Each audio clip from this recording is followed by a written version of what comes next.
Round two, the New York Jets versus the New England Patriots. Let's see if this time goes better.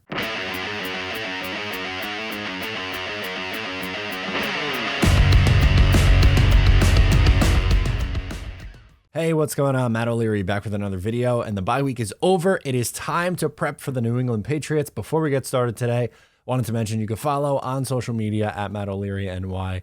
If you haven't already, please make sure to check out the Just Jets podcast, wherever it is that you get your show. You can call in, leave me a question, and I'll answer it for you. Jets, Pats, round two. As I said, it did not go very well the first time around. Unfortunately, there were interception issues from our young quarterback, Zach Wilson. It is the 6-3 Jets against the 5-4 New England Patriots. So let's get it rolling. Where do these teams match, or how do these teams match up? When looking at offensive DVOA, neither of these teams are really all that great. The Jets come in at 19th, the New England Patriots 26th in the NFL. Defensive DVOA, the Jets are 6th. The New England Patriots are 3rd in the NFL. So more than likely a defensive battle, which is kind of what you got the last time out. Both quarterbacks really struggled. It was a low-scoring game, 22-17. I think you're going to see another kind of low-scoring game this time, and we are going to get into the Mojo Spotlight segment. We're going to take a look at both second-year quarterbacks, where they are. Mac Jones is currently at $32.04 on the market. He's really struggled this year after getting out to a hot start. As a rookie, he has kind of taken a little bit of a step back, and we've seen his value kind of go down, where Zach Wilson is at a similar spot, $32.02. Are you buying in on the Zach Wilson second half of the year step forward, or are you a denier? You could get in and go long or go short on either one of these two guys. It's totally up to you. All right, let's break this one down. What do the Jets have to do? My note, run the rock. The last time these two teams played, the New York Jets only ran the ball 15 times, and it was right on the heels of losing Breece Hall, their best offensive player.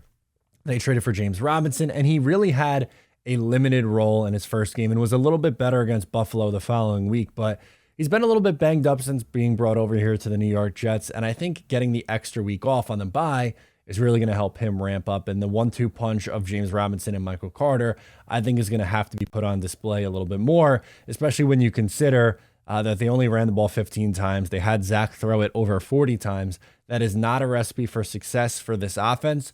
They are built on the ground and playing good defense. And yes, obviously, Zach is eventually going to have to take that next step in his development where he can throw a little bit more. But this is not the week for that. This is not the time. Down the stretch, there are some weaker defenses where you're going to see Zach Wilson, I would assume, throw the ball more against teams like Detroit, Chicago, Jacksonville, Miami. Those teams have not done too well on the defensive side of the football, where the Pats are one of the hardest teams to throw against. In fact, according to DVOA, they are the second hardest team to pass against, but to run the ball against, 21. They are 21st in the NFL. Now, they don't allow a ton of rushing touchdowns, but there's yards to be had there on the ground. And we've seen over the last few weeks, the New England Patriots struggle against mobile quarterbacks. And while obviously Zach Wilson is not Justin Fields, he's not going to tuck it and run it like he is. He's not Lamar Jackson. He's not Josh Allen. He could run more than what he did the first time out. Far too often, he was just drifting backwards when the pocket was collapsing. He was creating pressure on himself, rolling out too early, bailing on the pocket instead of stepping up and trying to make a throw and take the hit, or stepping up and tuck it and run. You can do that. There's no reason he can't do that a couple of times, 5, 6, maybe 6 times a game, something like that. And I think if the Jets are to have any sort of success on offense this week, it's going to be because they run the football well, which is something they've done really all year. And even, without Breece Hall last week against Buffalo, they ran the ball great, especially at the end of the game when they really needed to. So I think that's why you trade for James Robinson, to ice a game like that. And I think he will be used much more. Now, last time these two teams played, I mentioned, the quarterback play. Neither of these quarterbacks looked too good. The Jets picked off Mac Jones once. It probably should have been 2 times. We all know what happened there with the pick 6. That wasn't. It looked like it was going to be 17-3 and then a roughing the passer, and then we know what happened from that point. But Mac Jones has really struggled with interceptions so far this year. He has 7 in 6 games. And the Jets are really good at creating turnovers. They have the third most interceptions in all of football. Sauce Gardner, DJ Reed, Jordan Whitehead, LaMarcus Joyner even, they've all been good at intercepting the football. And I think the Jets could get him to turn the ball over a couple of times. The Jets' run defense has been rather stout. And I know some people aren't going to want to hear this, but I think it's the God's honest truth. If you have pretty much a repeat performance last time without shooting yourself in the foot, obviously the special teams wasn't good in that game. You also had a tough punting day. You had the penalties in a couple of bad spots. You clear that up. And if Zach Wilson plays like he did against the Buffalo Bills on Sunday, that would be a great sign because the Jets will likely win the game. If they don't turn the ball over, that's all it's going to be. Zach Wilson in his career has started 3 games, and really against New England, he started 3 games. And in the middle one, he only threw the ball 10 times. So it's really like 2.5 games, and he has 7 interceptions. 4 the first time they played him back in week 2. 3 the last time these two teams played a couple of weeks ago. That can't happen. You can't have a multiple interception day. Are they going to pick him off once? Maybe. Maybe they do. Maybe it's a 0 or 1 interception on the day, something like that. But if he plays similar to how he played against the Buffalo Bills, I think the New York Jets are in a really good spot to win this football game. And something else that a lot of people say is they point to the bye week and say the Jets are coming off the bye, but so are the Patriots and Bill Belichick off the bye. That's got to be great, right? And while, yeah, through most of his tenure in New England, he's been fantastic coming out of bye weeks. The last 2 years without Tom Brady, 0-2. He's lost both times coming out of the bye, so they are not unbeatable. And obviously going to New England and beating that team is easier said than done. And this is a team that's owned you.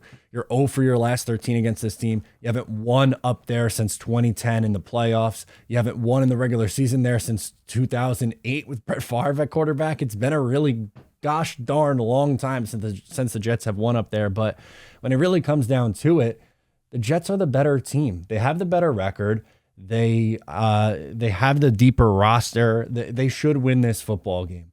And it really is going to be dependent on what version of Zach Wilson you get. So I'll go through my predictions, and maybe that'll give you a hint for who I'm picking in this game. But I think we see Zach Wilson, a much better version of him. I'll say 16 of 24.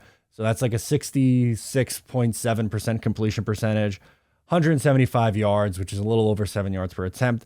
1 touchdown, 1 interception, which I think we'll sign up for 1 interception compared to the last couple of times out, but hopefully no interceptions. I'll say 1 interceptions. I'll give you Mac Jones stats. I know I usually don't do opposing guys, but with this head-to-head, I think Mac will be something like 19 of 31, which is like 61%, 180 yards, 1 touchdown, and 2 picks. I think the Jets pick him off twice. I'll say it is LaMarcus Joyner and Sauce Gardner get interceptions on Mac Jones. And I'll give you a couple more predictions. Garrett Wilson obviously had a monster game against the Patriots last time out.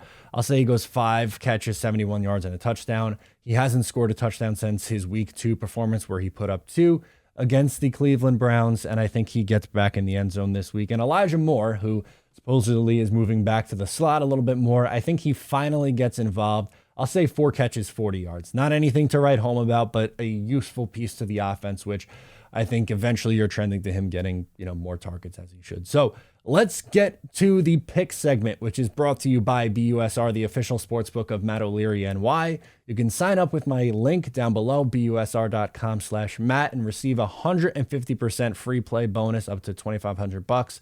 It's worth your while. That's where I go to bet on the New York Jets. And this week, they are 3-point underdogs on the road, which essentially means that on a neutral field they're even. But and I am 5-4 against the spread, which we do these picks against the spread.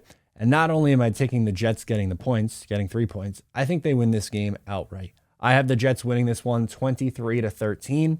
As I mentioned, I think it's going to be a long day for Mac Jones and that New England offense. They only scored 22 points when they were gift-wrapped field position time and time again with 3 Zach Wilson turnovers. I don't think he turns the ball over as much.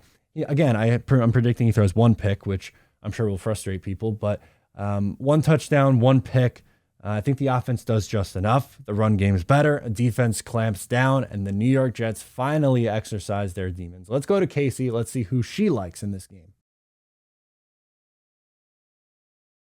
Casey is also on the Jets, getting 3 points. By the way, she is 7-2 against the spread this year. Yes, the gambling dog is the queen. Thank you, Casey, for making your pick. Let me know what you think down below in the comments. Thanks so much for tuning in. I am Matt O'Leary. Subscribe if you're new, and I'll talk to you next time.